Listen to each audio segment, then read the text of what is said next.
I sliced up the apples and then I put some lemon on them to prevent them from browning.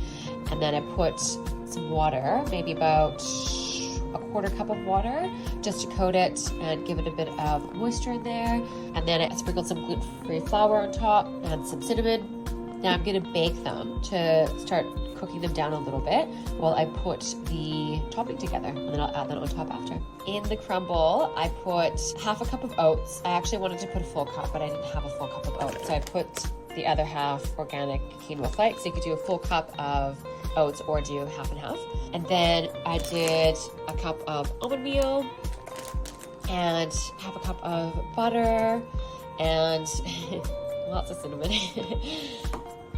I did about a quarter cup of coconut shredded, and the nuts that I had on hand, a bit of pecans, and now the empty jar of cashews. Mix it together and I'll pop it on the top.